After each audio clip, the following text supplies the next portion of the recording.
Hi friends, welcome back to Uma Basava vlog Kannada. ನಾನು Uma. Friends, ಎಲ್ಲರೂ ಹೇಗಿದ್ದೀರಾ?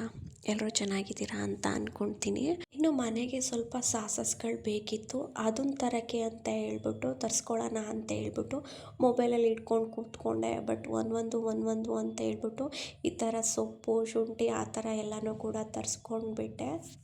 ಫ್ರೆಂಡ್ಸ್, ಇನ್ನೂ ಯಾರೆಲ್ಲ ಚಾನಲ್ನ ಸಬ್ಸ್ಕ್ರೈಬ್ ಮಾಡ್ಕೊಂಡಿಲ್ಲ, ದಯವಿಟ್ಟು ಸಬ್ಸ್ಕ್ರೈಬ್ ಮಾಡ್ಕೊಳ್ಳಿ. ಪ್ಲೀಸ್ ವಿಡಿಯೋನ ಕೊನೆಯವರೆಗೂ ನೋಡಿ. ಇನ್ ಕೇಸ್ ಈ ವಿಡಿಯೋ ಏನಾದರೂ ನಿಮಗೆ ಇಷ್ಟ ಆಯಿತು ಅಂತ ಹೇಳಿದ್ರೆ ದಯವಿಟ್ಟು ಒಂದು ಲೈಕ್ ಮಾಡಿ, ಮತ್ತು ನಿಮ್ಮ ಫ್ರೆಂಡ್ಸ್ ಆ್ಯಂಡ್ ಫ್ಯಾಮಿಲಿಗೂ ಶೇರ್ ಮಾಡಿ. ಮತ್ತು ಈ ವಿಡಿಯೋದಲ್ಲಿ ನನ್ನ ಯೂಟ್ಯೂಬ್ ಸ್ಯಾಲ್ರಿ ಬಗ್ಗೆ ಕ್ಲಾರಿಟಿ ಕೊಡಬೇಕಿತ್ತು, ಸೊ ಅದನ್ನು ಕೂಡ ಕೊಡ್ತೀನಿ. ಸೊ ವಿಡಿಯೋನ ಎಲ್ಲೂ ಸ್ಕಿಪ್ ಮಾಡ್ದೇನೆ ನೋಡಿ. ಇದು ಬಂದು ಶುಕ್ರವಾರದ ದಿನದ ಬೆಳಿಗ್ಗೆಯಿಂದನೇ ವ್ಲಾಗ್ನ ನಾನು ಶುರು ಮಾಡ್ತಿದ್ದೀನಿ. ಕೆಲವೊಂದು ಸಾಮಾನುಗಳನ್ನ ನಾನು ಐಟಮ್ಗಳನ್ನ ಆನ್ಲೈನಲ್ಲಿ ಆರ್ಡ್ರ್ ಮಾಡಿದ್ದೆ, ಅದೆಲ್ಲ ನೀಟಾಗಿ ಬಂದಿದೆಯಾ ಅಂತ ಎಲ್ಲನೂ ಕೂಡ ಚೆಕ್ ಮಾಡ್ಕೊತಿದ್ದೀನಿ. ನಾನು ಈ ಮನೆಗೆ ಬಂದಮೇಲೆ ಇದೇ ಫಸ್ಟ್ ಟೈಮು ನಾನು ಆನ್ಲೈನಲ್ಲಿ ಈ ಥರ ಗ್ರಾಸರೀಸ್ನ ತರಿಸ್ಕೊತಿರೋದು. ತುಂಬ ದಿನಗಳೇ ಆಗಿಬಿಟ್ಟಿತ್ತು ಆನ್ಲೈನಲ್ಲಿ ತರಿಸ್ಕೊಂಡು. ಸೊ ಹಾಗಾಗಿ ಎಲ್ಲ ಕರೆಕ್ಟಾಗಿ ಬಂದಿದೆಯಾ ಅಂತ ಒಂದು ಸಲ ಚೆಕ್ ಮಾಡಿಕೊಂಡು ಎಲ್ಲನೂ ಕೂಡ ಎತ್ತಿಟ್ಕೊಂಡಿದ್ದೀನಿ. ತಿಂಡಿಗೆ ಅಂತ ಹೇಳ್ಬಿಟ್ಟು ಸೋಯಾ ಚಂಕ್ಸ್ ಹಾಕಿ ಸ್ವಲ್ಪ ಗ್ರೇವಿ ಥರ ಮಾಡ್ಕೊಳ್ಳೋಣ ಅಂತ ಹೇಳ್ಬಿಟ್ಟು ಸೋಯಾ ಚಂಕ್ಸ್ನು ಕೂಡ ತರಿಸ್ಕೊಂಡಿದ್ದೆ. ನನಗಂತೂ ಈ ಸೋಯಾ ಚಂಕ್ಸಲ್ಲಿ ಮಾಡಿರೋ ಊಟಗಳನ್ನ ತಿಂತಿದ್ರೆ ನಾನು ನಾನ್ ವೆಜ್ ತಿಂತಿದ್ದೀನೇನೋ ಅನ್ನೋ ಫೀಲ್ ಆಗುತ್ತೆ. ಇವಾಗಂತೂ ದೀಪಾವಳಿ ಸ್ಟಾರ್ಟ್ ಆದಮೇಲೆ ನಾನ್ ವೆಜ್ ತಿಂದಿರಲಿಲ್ಲ. ಸೊ ಹಾಗಾಗಿ ಮಾಡ್ಕೊಳ್ಳೋಣ ಅಂತ ಹೇಳ್ಬಿಟ್ಟು ಗ್ರೇವಿ ಮಾಡ್ಕೊಳ್ಳಿಕ್ಕೆ ರೆಡಿ ಮಾಡಿಕೊಂಡು ನಾನಿಲ್ಲಿ ನೀರನ್ನ ಕಾಯಕ್ಕೆ ಇಟ್ಕೊಂಡು, ನೀರು ಸ್ವಲ್ಪ ಕುದಿಯುವಾಗ ಸ್ವಲ್ಪ ಉಪ್ಪು ಮತ್ತು ಎಣ್ಣೆನ ಹಾಕ್ಕೊಂಡು ಸೋಯಾನು ಹಾಕ್ಕೊಂಡು ಅದನ್ನು ಬೇಯಿಸ್ಕೊಂಡು ಮತ್ತು ಅದನ್ನು ತಣ್ಣೀರಲ್ಲಿ ಒಂದು ಸಲ ನೀಟಾಗಿ ತೊಳ್ಕೊಂಡಿದ್ದೀನಿ. ಮತ್ತು ಇವಾಗ ಇದನ್ನೆಲ್ಲನೂ ಕೂಡ ಒಂದು ಬೌಲ್ಗೆ ನೀರೆಲ್ಲನೂ ಚೆನ್ನಾಗಿ ಹಿಂಡ್ಕೊಂಡು ರೆಡಿ ಮಾಡಿ ಎತ್ತಿಟ್ಕೊಂಡಿದ್ದೀನಿ.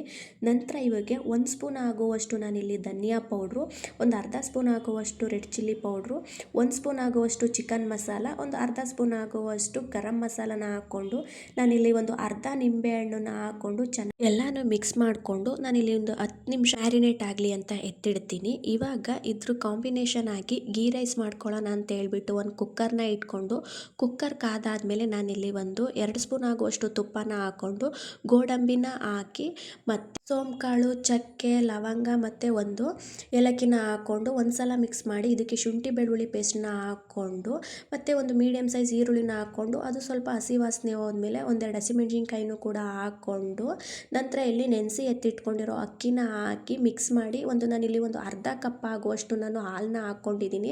ಹಾಲನ್ನ ಹಾಕೋದ್ರಿಂದ ಹಸಿ ಹಾಲನ್ನ ಗೀ ರೈಸು ತುಂಬ ಚೆನ್ನಾಗಿ ಬರುತ್ತೆ. ಸೊ ಅದನ್ನು ಹಾಕಿ ಅದಕ್ಕೆ ಎಷ್ಟು ನೀರು ಬೇಕೋ ಅಷ್ಟನ್ನು ಹಾಕಿ ರುಚಿಗೆ ತಕ್ಕನಷ್ಟು ಉಪ್ಪನ್ನ ಹಾಕಿ ಸ್ವಲ್ಪ ಕೊತ್ತಂಬರಿ ಸೊಪ್ಪು ಮತ್ತು ಸ್ವಲ್ಪ ಇನ್ನೊಂದು ಸ್ಪೂನು ತುಪ್ಪನ ಹಾಕಿ ಇನ್ನೊಂದು ಅರ್ಧ ನಿಂಬೆಹಣ್ಣನ್ನ ಹಾಕಿ ಅದು ಸ್ವಲ್ಪ ಕುದೀತಿರೋ ಅನ್ನೋ ಟೈಮಲ್ಲಿ ಲಿಡ್ನ ಕ್ಲೋಸ್ ಮಾಡಿ ನಾನಿಲ್ಲಿ ಒಂದು 2 ವಿಷಲ್ನ ಕೂಗಿಸ್ಕೊಳ್ತೀನಿ. ಅದು ವಿಷಲ್ ಹೋಗೋಷ್ಟರಲ್ಲಿ ಈ ಕಡೆ ಗ್ರೇವಿ ಮಾಡ್ಕೊಳ್ಳಿಕ್ಕೆ ನಾನಿಲ್ಲಿ ಒಂದು ಪಾತ್ರೆನ ಹಾಕ್ಕೊಂಡು ನಾನಿಲ್ಲಿ ಒಂದು 3 ಸ್ಪೂನ್ ಆಗುವಷ್ಟು ಎಣ್ಣೆನ ಹಾಕ್ಕೊಂಡಿದ್ದೀನಿ. ಎಣ್ಣೆನ ಸ್ವಲ್ಪ ಜಾಸ್ತಿನೇ ಹಾಕ್ಕೊಂಡಿದ್ದೀನಿ. ಎಣ್ಣೆ ಕಾದಾದಮೇಲೆ ಈರುಳ್ಳಿ, ಹಸಿಮೆಣ್ಸಿನ್ಕಾಯಿ, ಶುಂಠಿ ಬೆಳ್ಳುಳ್ಳಿ ಪೇಸ್ಟ್ನ ಹಾಕ್ಕೊಂಡು ಅದು ಸ್ವಲ್ಪ ಹಸಿ ವಾಸನೆ ಹೋದ್ಮೇಲೆ ನಾನಿಲ್ಲಿ ಮ್ಯಾರಿನೇಟ್ ಮಾಡಿ ಎತ್ತಿಟ್ಕೊಂಡಿರೋ ಸೋಯಾನ ಹಾಕ್ಕೊಂಡು ಒಂದು ಸಲ ಮಿಕ್ಸ್ ಮಾಡಿ ನಾನಿಲ್ಲಿ ಒಂದು ಅರ್ಧ ಗ್ಲಾಸಷ್ಟು ನೀರನ್ನ ಹಾಕ್ಕೊಂಡು ಎಲ್ಲ ಇದನ್ನು ಕೂಡ ಮಿಕ್ಸ್ ಮಾಡಿಕೊಂಡು 1 ಸ್ಪೂನ್ ಆಗುವಷ್ಟು ನಾನು ಕಾಶ್ಮೀರಿ ರೆಡ್ ಚಿಲ್ಲಿ ಪೌಡ್ರನ್ನ ಹಾಕ್ಕೊಂಡಿದ್ದೀನಿ. ಇವಾಗ ನಾನು ರುಚಿಗೆ ಎಷ್ಟು ಬೇಕೋ ಉಪ್ಪನ್ನ ನೋಡ್ಕೊಂಡು ಹಾಕ್ಕೊಂಡಿದ್ದೀನಿ. ಯಾಕಂತ ಹೇಳಿದ್ರೆ ನಾನು ಸೋಯಾನ ಬೇಯಿಸ್ಬೇಕಾದ್ರೂ ಕೂಡ ಉಪ್ಪು ಹಾಕ್ಕೊಂಡಿದ್ದೆ. ಸೊ ಹಾಗಾಗಿ ನೋಡ್ಕೊಂಡು ಹಾಕ್ಕೊಂಡು ಇದು ಇನ್ನೇನೋ ಬೆಂದಿರೆ ಅನ್ನೋ ಟೈಮಲ್ಲಿ ಸ್ವಲ್ಪ ಕೊತ್ತಂಬರಿ ಸೊಪ್ಪು ಮತ್ತು ಸ್ವಲ್ಪ ಪುದೀನ ಸೊಪ್ಪನ್ನು ಹಾಕ್ಕೊಂಡು ಲಾಸ್ಟಲ್ಲಿ ಸ್ವಲ್ಪ ನಾನು ಇಲ್ಲಿ ಫ್ರೆಶ್ ಕ್ರೀಮ್ನ ಆ್ಯಡ್ ಮಾಡ್ಕೊತಿದ್ದೀನಿ. ಫ್ರೆಶ್ ಕ್ರೀಮ್ನ ಹಾಕೋದ್ರಿಂದ ತುಂಬಾ ಚೆನ್ನಾಗಿರುತ್ತೆ. ಸೇಮ್ ನಾವು ನಾನ್ ವೆಜ್ ತಿಂತೀವಲ್ಲ ಅದೇ ಥರನೇ ಇರುತ್ತೆ. ಇನ್ನು ಕುಕ್ಕರ್ ವಿಷಲ್ ಕೂಡ ಹೋಗಿತ್ತು. ಈ ರೈಸ್ಗೆ ನಾವೇನು ಮಸಾಲಾನ ಆ್ಯಡ್ ಮಾಡದೇ ಇರೋದ್ರಿಂದ ಇದೊಂಥರ ಲೈಟ್ ಫುಡ್ ಅಂತ ಅನಿಸುತ್ತೆ. ಇದ್ರ ಜೊತೆಗೆ ನಾವು ಸೋಯಾ ಚಂಕ್ಸ್ಗೆ ಮಸಾಲೆ ಎಲ್ಲ ಹಾಕಿ ಮಾಡಿರೋದ್ರಿಂದ ಈ ರೈಸು ಮತ್ತು ಸೋಯಾ ಚಂಕ್ಸ್ ಗ್ರೇವಿ ತುಂಬಾ ಕಾಂಬಿನೇಷನ್ ಚೆನ್ನಾಗಿರುತ್ತೆ. ಸೊ ಹಾಗಾಗಿ ನಾನು ಇದನ್ನು ಮಾಡ್ಕೊಳ್ಳೋಣ ಅಂತ ಹೇಳ್ಬಿಟ್ಟು ಪ್ಲ್ಯಾನ್ ಮಾಡ್ಕೊಂಡಿದ್ದೆ. ನನ್ನ ಹಸ್ಬೆಂಡ್ಗೆ ಈ ಸೋಯಾ ಚಂಕ್ಸ್ ಐಟಮ್ ಫುಡ್ಗಳಂದರೆ ಅಷ್ಟು ಇಷ್ಟ ಆಗಲ್ಲ. ಈ ಥರ ಮಾಡಿಕೊಡ್ತು ಅಂತ ಹೇಳಿದ್ರೆ ಸ್ವಲ್ಪ ಇಷ್ಟಪಟ್ಟು ತಿಂತಾರೆ. ಸೊ ಹಾಗಾಗಿ ನಾನು ಇದನ್ನು ಮಾಡಿದೆ. ಟೇಸ್ಟ್ ಅಂತೂ ಸಖತ್ತಾಗಿತ್ತು, ಕಾಂಬಿನೇಷನ್ನು ಕೂಡ ಚೆನ್ನಾಗಿತ್ತು. ಇನ್ನು ಇದೆಲ್ಲ ಆದಮೇಲೆ ನಾನು ಕೂಡ ಶಾಪ್ ಹತ್ರ ಬಂದೆ. ಇನ್ನು ಶಾಪ್ ಹತ್ರ ಬಂದು ನೋಡಿದಾಗ ಜೆರಾಕ್ಸ್ ಮೆಷಿನು ಸ್ವಲ್ಪ ಪ್ರಾಬ್ಲಮ್ ಆಗಿಬಿಟ್ಟಿತ್ತು. ಸೊ ಅದನ್ನು ಹಸ್ಬೆಂಡು ರೆಡಿ ಮಾಡ್ತಾಯಿದ್ರು. ಪ್ರಿಂಟು ಜೆರಾಕ್ಸ್ ಕೊಟ್ಟು ಅಂತ ಹೇಳಿದ್ರೆ ಈ ಥರ ಫುಲ್ಲು ಬ್ಲ್ಯಾಕಾಗಿ ಬರ್ತಾ ಇತ್ತು. ಸೊ ನನ್ನ ಹಸ್ಬೆಂಡು ಅದನ್ನು ರೆಡಿ ಮಾಡ್ತಾಯಿದ್ರು. ಇನ್ನು ಸರ್ವಿಸ್ ಮಾಡೋ ಸರ್ಗಳು ಕೂಡ ಹೊರಗಡೆ ಎಲ್ಲ ಅವರು ಕೂಡ ಹೋಗಿರ್ತಾರೆ. ಸಡನ್ನಾಗಿ ನಾವು ಕಾಲ್ ಮಾಡಿದಾಗಲೂ ಬರಲಿಕ್ಕಾಗಲ್ಲ. ಇಲ್ಲೇ ಎಲ್ಲರೂ ನಿಯರ್ ಆಗಿತ್ತು ಅಂತ ಹೇಳಿದ್ರೆ ಬಂದು ಅವರು ಕೂಡ ರೆಡಿ ಮಾಡಿಕೊಡ್ತಾರೆ. ಈ ಎಲೆಕ್ಟ್ರಿಕಲ್ ಐಟಮ್ಗಳೇ ಅಷ್ಟೇ, ಯಾವಾಗ ಚೆನ್ನಾಗಿರುತ್ತೆ ಯಾವಾಗ ಕೈ ಕೊಡುತ್ತೆ ಅಂತ ಹೇಳಲಿಕ್ಕಾಗಲ್ಲ. ಸೊ ಸ್ವಲ್ಪ ನಮಗೂ ಆ ಟೈಮಲ್ಲಿ ಪ್ರಾಬ್ಲಮ್ ಆಗಿಬಿಟ್ಟಿರುತ್ತೆ. ಅಂಥ ಟೈಮಲ್ಲಿ ನಮಗೇನು ಬಿಸ್ನೆಸ್ ಕೂಡ ಆಗಲ್ಲ, ಸುಮ್ಮನೆ ಕೂತಿರ್ಬೇಕಾಗುತ್ತೆ. ಸೊ ಹಾಗಾಗಿ ಈ ಥರ ಏನಾದ್ರು ಸಣ್ಣ ಪುಟ್ಟ ನಮ್ಮ ಕೈಲಿ ಏನಾದರೂ ಅದನ್ನು ರೆಡಿ ಮಾಡ್ಬೋದು ಅಂತ ಹೇಳಿದ್ರೆ ನನ್ನ ಹಸ್ಬೆಂಡೇ ರೆಡಿ ಮಾಡ್ತಾರೆ. ಸೊ ಫೈನಲಿ ಅದ್ರದ್ದು ಡ್ರಮ್ ಎಲ್ಲ ಬಿಚ್ಚಿ ಅದು ಸ್ವಲ್ಪ ಟೋನರ್ ಏನಾದರೂ ಕೆಳಗಡೆಗೆ ಏನಾದರೂ ಬಿದ್ದಿದ್ರೆ ಅದನ್ನೆಲ್ಲ ನೀಟಾಗಿ ಒರೆಸಿ, ಅಥವಾ ಅದರಲ್ಲಿ ಏನಾದ್ರು ಸ್ಕ್ರೂ ಏನಾದ್ರು ಬಿಚ್ಚೋಗಿದ್ರೆ, ರಬ್ಬರ್ಗಳೇನಾದ್ರು ಕಟ್ಟಾಗಿದ್ದರೆ ಅದನ್ನೆಲ್ಲನೂ ನೋಡಿಕೊಂಡು ನಮ್ಮ ಕೈಲಿ ಈ ಕೆಲಸ ಮಾಡ್ಬೋದು ಅಂತ ಅಂದರೆ ನಾವು ಅದನ್ನು ಮಾಡ್ಕೊತೀವಿ. ಇಲ್ಲ ಸ್ವಲ್ಪ ಸರ್ಗಳೇ ಬರಬೇಕು ಅಂತ ಹೇಳಿದ್ರೆ ಅವ್ರು ಬರೋವರೆಗೂ ಕೂಡ ವೆಯ್ಟ್ ಮಾಡ್ತೀವಿ. ಅವತ್ತೆಲ್ಲ ನಮಗೆ ಬಿಸ್ನೆಸ್ಸೇ ಇರಲ್ಲ. ನೋಡೋಣ ಅಂತ ಹೇಳ್ಬಿಟ್ಟು ಹಸ್ಬೆಂಡ್ ಕೂಡ ಇವತ್ತು ಎಲ್ಲನೂ ಕೂಡ ಬಿಚ್ಚಿ ರೆಡಿ ಮಾಡಿದ್ರು ಫೈನಲಿ. ಸೊ ಪ್ರಿಂಟು ಕೂಡ ಚೆನ್ನಾಗಿ ಬಂತು. ಒಂದ್ಸಲ ಈ ಥರ ಆಗಿಬಿಡುತ್ತೆ, ಬಟ್ ಯಾವಾಗ ಏನಾಗುತ್ತೆ ಅಂತ ಹೇಳಲಿಕ್ಕಾಗಲ್ಲ. ಇದ್ರದ್ದು ಮೇಂಟೆನೆನ್ಸ್ ಕೂಡ ಸ್ವಲ್ಪ ಕಷ್ಟನೇ, ಎಲೆಕ್ಟ್ರಿಕಲ್ ಐಟಮ್ಗಳಲ್ವಾ. ಸೊ ಸ್ವಲ್ಪ ಬ್ಲ್ಯಾಕ್ ಬರ್ತಿತ್ತು ಪೇಪರು, ಈ ಥರ ವೈಟ್ ಬಂತು. ತುಂಬಾ ಬ್ಲ್ಯಾಕ್ ಬಂದಾಗ ಟೋನರು ಕೂಡ ತುಂಬಾ ಎಳೆಯುತ್ತೆ. ಸೊ ಈ ಥರ ಬ್ಲ್ಯಾಕ್ ಬಂದಾಗ ಕಸ್ಟಮರ್ಗಳಿಗೂ ಕೂಡ ನಾವು ಕೊಡಲಿಕ್ಕಾಗಲ್ಲ. ಸೊ ಈ ಥರ ಮಾಡಿ ಸ್ವಲ್ಪ ವೈಟ್ ಬರೋ ಥರ ಮಾಡಿ ನೀಟಾಗಿ ಮಾಡಿಕೊಟ್ರು. ಇನ್ನು ಇದೆಲ್ಲ ಆದಮೇಲೆ ನಾನು ಕೂಡ ಸ್ವಲ್ಪ ಶಾಪ್ ಹತ್ರ ಇದ್ದೆ. ಅಂಗಡಿಗಳಲ್ಲಿ ಏನಾದರೂ ಈ ಥರ ಆಗಿಬಿಟ್ಟಾಗ ನಮಗೂ ಕೂಡ ಏನು ಕೆಲಸ ಮಾಡಲಿಕ್ಕೂ ಮನಸ್ಸು ಬರಲ್ಲ, ಸ್ವಲ್ಪ ಬೇಜಾರೇ ಆಗಿಬಿಡುತ್ತೆ. ಇನ್ನು ಮನೆಗೆ ಬಂದು ನಾನು ಸ್ವಲ್ಪ ಕಾಫಿ ಮಾಡ್ಕೊಂಡು ಕುಡಿದು ಸ್ವಲ್ಪ ನನಗೂ ಬೇಜಾರಾಗ್ತಿತ್ತು. ಸೊ ಸ್ವಲ್ಪ ಕಾಫಿ ಮಾಡ್ಕೊಂಡು ಕುಡಿದು ಸ್ವಲ್ಪ ಫ್ರಿಡ್ಜ್ ಕ್ಲೀನ್ ಮಾಡ್ಕೊಳ್ಳೋಣ ಅಂತ ಹೇಳ್ಬಿಟ್ಟು ಎಲ್ಲ ರೆಡಿ ಮಾಡ್ಕೊಂಡಿದ್ದೀನಿ. ಸುಮಾರು ಒಂದು ತಿಂಗಳೇ ಆಗಿತ್ತು ನಾನು ಕೂಡ ಫ್ರಿಡ್ಜ್ ಏನೂ ಕ್ಲೀನ್ ಮಾಡಿರಲಿಲ್ಲ.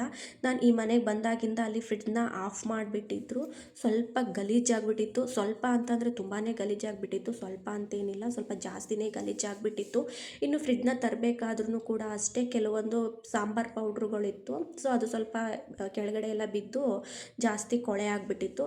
ಸ್ವಲ್ಪ ಕ್ಲೀನ್ ಮಾಡ್ಕೊಂಡು ಬಿಡೋಣ ಅಂತ ಹೇಳ್ಬಿಟ್ಟು ಅದ್ರ ಒಳಗಡೆ ಇದ್ದದ್ದು ಬಾಕ್ಸ್ಗಳು, ರ್ಯಾಕ್ಗಳು ಎಲ್ಲನೂ ಕೂಡ ತೊಳೆದು ನಾನು ಕೂಡ ಎತ್ತಿಟ್ಟಿದ್ದೆ. ಇನ್ನು ಸ್ವಲ್ಪ ಐಸ್ ಕ್ರೀಮ್ ಬಾಕ್ಸ್ಗಳು ಎಲ್ಲನೂ ಕೂಡ ಇವಾಗ ಎತ್ತಿಟ್ಕೊಂಡು, ಮೊದಲಿಗೆ ನಾನಿಲ್ಲಿ ಡ್ರೈ ಬಟ್ಟೆಯಲ್ಲಿ ಫಸ್ಟು ಒಂದ್ಸಲ ನೀಟಾಗಿ ಎಲ್ಲನೂ ಒರೆಸ್ಕೊಂಡು ಬಿಡ್ತಿದ್ದೀನಿ. ಇನ್ನು ತೇವವಾಗಿರೋ ಬಟ್ಟೆಯಲ್ಲಿ ಒರೆಸಿದ್ರೆ ಆ ಕಲೆ ಜೊತೆಗೆ ಅದು ಜಾಸ್ತಿ ಆಗಿಬಿಡುತ್ತೆ ಅಂತ ಹೇಳ್ಬಿಟ್ಟು ಫಸ್ಟು ಡ್ರೈ ಬಟ್ಟೆಯಲ್ಲಿ ಅಲ್ಲಿದ್ದದ್ದು ಪೌಡ್ರುಗಳು, ಕಸ, ಧೂಳುಗಳು ಎಲ್ಲನೂ ಕೂಡ ಒರೆಸಿ ಕೆಳಗಡೆಗೆ ಹಾಕ್ಕೊಂಡೆ. ಒಂದು ತಿಂಗಳಿಂದ ಫ್ರಿಡ್ಜ್ನ ಆನ್ ಮಾಡದೇ ಇದ್ದಿದ್ದಕ್ಕೆ ಸ್ವಲ್ಪ ಸ್ಮೆಲ್ಲು ಕೂಡ ಬಂದುಬಿಟ್ಟಿತ್ತು. ನಾನು ಈ ಮನೆಗೆ ಬಂದಮೇಲೆ ಅಲ್ಲೇನೂ ಕೂಡ ನಾನು ಕೆಲಸ ಮಾಡದೇ ಇದ್ದಿದ್ದರಿಂದ ಫ್ರಿಡ್ಜ್ ಕೂಡ ಆಫ್ ಮಾಡಿಬಿಟ್ಟಿದ್ರು. ಸ್ವಲ್ಪ ಸ್ಮೆಲ್ ಬಂದುಬಿಟ್ಟಿತ್ತು. ಇನ್ನು ಇದಕ್ಕೆ ಒಂದು ಲಿಕ್ವಿಡ್ನು ಕೂಡ ರೆಡಿ ಮಾಡ್ಕೊಳ್ಳಿಕ್ಕೆ ನಾನಿಲ್ಲಿ ಒಂದು ಬೌಲಿಗೆ ಒಂದು ಅರ್ಧ ಗ್ಲಾಸಷ್ಟು ನೀರನ್ನ ಹಾಕ್ಕೊಂಡು ಇದಕ್ಕೆ ಒಂದು ಅರ್ಧ ಸ್ಪೂನಷ್ಟು ನಾನಿಲ್ಲಿ ಸೋಡಾನ ಹಾಕ್ಕೊತಿದ್ದೀನಿ. ಮತ್ತು ಇಲ್ಲಿ ಒಂದು ಅರ್ಧ ನಿಂಬೆಹಣ್ಣು ರಸನೂ ಕೂಡ ಹಾಕ್ಕೊತಿದ್ದೀನಿ. ನಾನಿಲ್ಲಿ ಫ್ರಿಡ್ಜ್ ಕ್ಲೀನಿಂಗ್ ವೀಡಿಯೋನ ನಾನು ಆಲ್ರೆಡಿ ಅಪ್ಲೋಡ್ ಮಾಡಿದ್ದೀನಿ. ಸೊ ಆವಾಗಲೂ ಕೂಡ ನಾನು ಇದೇ ಲಿಕ್ವಿಡ್ನ ರೆಡಿ ಮಾಡ್ಕೊಂಡಿದ್ದು. ಮತ್ತು ನಾನಿಲ್ಲಿ ಒಂದು ಸ್ಪೂನ್ ಆಗುವಷ್ಟು ನಾನು ವೆನೆಗರ್ನು ಕೂಡ ಹಾಕ್ಕೊಂಡು ಚೆನ್ನಾಗಿ ಒಂದು ಸಲ ಮಿಕ್ಸ್ ಮಾಡ್ಕೊಂಡಿದ್ದೀನಿ. ನಾನಿಲ್ಲಿ ಮನೆ ಕ್ಲೀನ್ ಮಾಡಬೇಕಾದ್ರೆ ಸ್ಪ್ರೇ ಬಾಟ್ಲು ಎಲ್ಲಿಟ್ಟಿದ್ದೀನೋ ಅಂತ ನನಗೆ ಗೊತ್ತಾಗಲಿಲ್ಲ. ಸೊ ಹಾಗಾಗಿ ನಾನಿಲ್ಲಿ ಒಂದು ಕಾಟನ್ ಬಟ್ಟೆಗೆ ಅದೇ ಬೌಲಲ್ಲಿ ನೀರನ್ನು ಅದ್ದಿ ಸೊ ನೀಟ್ ಮಾಡ್ಕೊತಿದ್ದೀನಿ. ಸ್ಪ್ರೇ ಬಾಟ್ಲಾಯಿತು ಅಂತ ಹೇಳಿದ್ರೆ ಸ್ವಲ್ಪ ಸ್ಪ್ರೇ ಮಾಡಿಕೊಂಡು ಒರೆಸ್ಕೋಬೋದಿತ್ತು. ಸ್ಪ್ರೇ ಬಾಟ್ಲ್ ಇರಲಿಲ್ಲ. ಸೊ ಹಾಗಾಗಿ ಆ ಟೈಮ್ಗೆ ಸ್ವಲ್ಪ ಬೇಗ ಕೆಲಸಗಳಾಗಲಿ ಅಂತ ಹೇಳ್ಬಿಟ್ಟು ಸ್ವಲ್ಪ ಬಟ್ಟೆಗೆ ನೀರನ್ನು ಅದ್ದಿ ಸ್ವಲ್ಪ ಎಲ್ಲನೂ ಕೂಡ ಒರೆಸ್ಕೊತಿದ್ದೀನಿ. ಮತ್ತು ನಾನು ಆವಾಗಲೇ ಹೇಳ್ದಂಗೆ ನನ್ನ ಯೂಟ್ಯೂಬ್ ಪೇಮೆಂಟ್ ಬಗ್ಗೆ ಹೇಳೋದಾದರೆ ಸದ್ಯಕ್ಕೆ ನನಗೆ ಇನ್ನೂ ಯೂಟ್ಯೂಬಲ್ಲಿ ಪೇಮೆಂಟ್ ಬರ್ತಾ ಇಲ್ಲ. ಕೆಲವ್ರು ಏನಂತ ಕೇಳ್ತಾರೆ ಅಂತ ಹೇಳಿದ್ರೆ, ಅಂಗಡಿಲೇ ದುಡಿತಿರೋದ್ರಿಂದ ನಿಮಗೆ ಯೂಟ್ಯೂಬಲ್ಲಿ ದುಡ್ಡು ಏನಕ್ಕೆ ನಿಮಗೆ ಅಂತ ಹೇಳ್ತಾರೆ. ಪಾಪ ಅವ್ರಿಗೂ ಗೊತ್ತಿರಲ್ಲ, ಅವ್ರದ್ದು ತಪ್ಪು ಅಂತ ನಾನು ಹೇಳಲಿಕ್ಕಾಗಲ್ಲ. ಅವ್ರು ತಿಳ್ಕೊಂಡ್ಬಿಟ್ಟಿರ್ತಾರೆ ಯೂಟ್ಯೂಬಲ್ಲಿ 1 ವೀಡಿಯೋ 2 ವೀಡಿಯೋ ಅಪ್ಲೋಡ್ ಮಾಡಿದ ತಕ್ಷಣ ಅವ್ರಿಗೆ ದುಡ್ಡು ಬಂದುಬಿಡುತ್ತೆ ಅಂತ ಅಂದ್ಕೊಂಡಿರ್ತಾರೆ. ಸೊ ಅವ್ರಿಗೆ ಗೊತ್ತಿರಲ್ಲ ಅಂತ ನಾನು ಅಂದ್ಕೊಂಡಿರ್ತೀನಿ. ಯೂಟ್ಯೂಬಲ್ಲಿ ನಾವು ದುಡ್ಡನ್ನು ಅರ್ನ್ ಮಾಡಬೇಕು ಅಂತ ಹೇಳಿದ್ರೆ ಸೊ ಅದ್ರದ್ದೇ ಆದಂಥ ಕೆಲವೊಂದು ರೂಲ್ಸ್ ಆ್ಯಂಡ್ ರೆಗ್ಯುಲೇಷನ್ ಇರುತ್ತೆ. 1-2 ವೀಡಿಯೋ ಹಾಕಿದ ತಕ್ಷಣ ದುಡ್ಡು ಬಂದುಬಿಡಲ್ಲ. ಇನ್ನು ನನ್ನ ಯೂಟ್ಯೂಬ್ ಜರ್ನಿ ಹೇಳಬೇಕು ಅಂತ ಹೇಳಿದ್ರೆ, ನಾನು ಯೂಟ್ಯೂಬ್ ಸ್ಟಾರ್ಟ್ ಮಾಡಿ ಯೂಟ್ಯೂಬಲ್ಲಿ ವೀಡಿಯೋ ಹಾಕಲಿಕ್ಕೆ ಶುರು ಮಾಡಿ ನಾನು ಡಿಸೆಂಬರ್ ಬಂತು ಅಂತ ಹೇಳಿದ್ರೆ 1 ವರ್ಷ ಆಯಿತು. ಈ 1 ವರ್ಷದಲ್ಲಿ ನಾನು ಅಪ್ಲೋಡ್ ಮಾಡಿರೋದೇ 124 ವೀಡಿಯೋಗಳು. ಸೊ ನನಗಿನ್ನೂ ಮಾನಿಟೈಸೇಷನ್ ಕೂಡ ಆನ್ ಆಗಿಲ್ಲ. ಸೊ ನನಗೆ ಯೂಟ್ಯೂಬಲ್ಲಿ ಇನ್ನೂ ದುಡ್ಡು ಬರ್ತಿಲ್ಲ.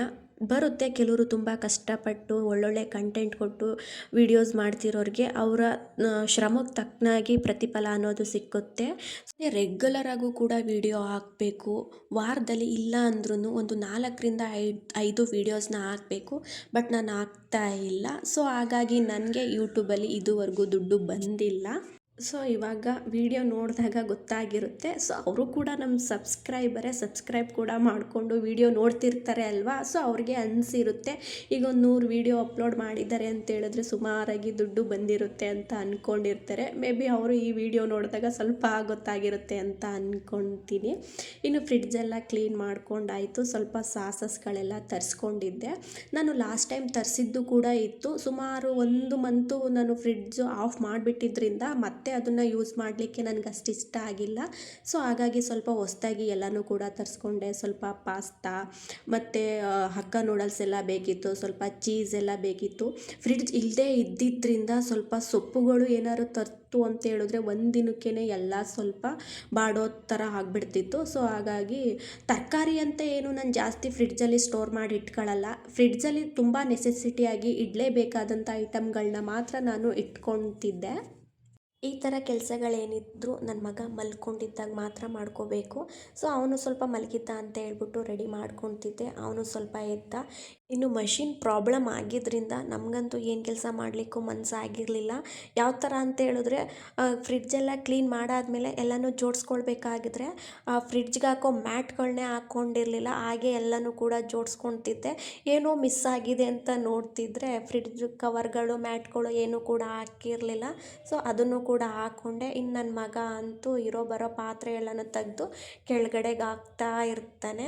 ಇನ್ನು ಫೈನಲಿ ಫ್ರಿಡ್ಜ್ ಕೂಡ ರೆಡಿ ಆಯಿತು. ಫ್ರಿಡ್ಜ್ ಇಲ್ಲ ಅಂತ ಹೇಳಿದ್ರೆ ಈ ಥರ ಸಣ್ಣ ಪುಟ್ಟ ಸೊಪ್ಪು ಏನಾದ್ರು ಇಟ್ಕೋಬೇಕು ಅಂತ ಹೇಳಿದ್ರೆ ಹಿಂಸೆ ಆಗಿಬಿಡ್ತಿತ್ತು. ಒಂದಿನ ತರ್ತಿದ್ದೆ, ಅದು ಸಂಜೆ ವರ್ಷಲ್ಲೇ ಸ್ವಲ್ಪ ಕೊಳ್ತೋ ಥರ ಆಗಿಬಿಡ್ತಿತ್ತು. ಎಷ್ಟೋ ಸಲ ಸೊಪ್ಪು ಅದೇ ಥರ ವೇಸ್ಟ್ ಆಗ್ತಿತ್ತು. ಕೆಲವೊಂದು ಸಲ ತಣ್ಣೀರು ಬಟ್ಟೆ ಮಾಡಿ ಸ್ವಲ್ಪ ತಣ್ಣಗಿರೋ ಬೆಚ್ಚಗಿರೋದ್ರಲ್ಲಿ ಹಾಕಿದ್ರು ಕೂಡ ಸಣ್ಣ ಸಣ್ಣ ಹುಳಗಳೆಲ್ಲ ಬಂದುಬಿಡ್ತಿತ್ತು. ಸೊಳ್ಳೆಗಳ ಥರ ಇರ್ತಲ್ಲ ಆ ಥರ ಬಂದುಬಿಡ್ತಿತ್ತು. ಸ್ವಲ್ಪ ಹಿಂಸೆನೇ ಆಗ್ತಿತ್ತು ಅಂತಲೇ ಹೇಳ್ಬೋದು. ಇನ್ನು ಫೈನಲಿ ಫ್ರಿಡ್ಜ್ ರೆಡಿ ಮಾಡಿಕೊಂಡೆ. ಸ್ವಲ್ಪ ಐಟಮ್ಗಳು ಮಾತ್ರ ತಂದು ಇಟ್ಕೊಂಡಿದ್ದೀನಿ. ನಾನು ಜಾಸ್ತಿ ಏನೂ ಇಟ್ಕೊಂಡಿಲ್ಲ. ಇನ್ನು ಸ್ವಲ್ಪ ಈರುಳ್ಳಿನೂ ತಂದು ಸ್ವಲ್ಪ ಬಿಸಿಲಲ್ಲಿ ಒಣಗಾಕಿದ್ದೆ. ತಂದ ತಕ್ಷಣ ಅದೇ ಥರ ಫ್ರಿಡ್ಜ್ಗೆ ಇಟ್ಕೊಬಿಟ್ರೆ ಅದು ಸ್ವಲ್ಪ ಬೇಗ ಕೊಳ್ತೋಗ್ಬಿಡುತ್ತೆ. ಸ್ವಲ್ಪ ಬಿಸಿಲಲ್ಲಿ ಚೆನ್ನಾಗಿ ಒಣಗಿಸಿ ಹಾಕೋಣ ಅಂತ ಹೇಳ್ಬಿಟ್ಟು ಬೆಳಿಗ್ಗೆನೇ ತಂದು ಒಣಗಾಕಿದ್ದೆ. ಅದು ಸ್ವಲ್ಪ ಚೆನ್ನಾಗಿ ಒಣಗಿತ್ತು. ಫ್ರೆಂಡ್ಸ್, ವಿಡಿಯೋನ ಇಲ್ಲಿಗೆ ಎಂಡ್ ಮಾಡ್ತಾ ಇದ್ದೀನಿ. ದಯವಿಟ್ಟು ಆದಷ್ಟು ಸಪೋರ್ಟ್ ಮಾಡಿ.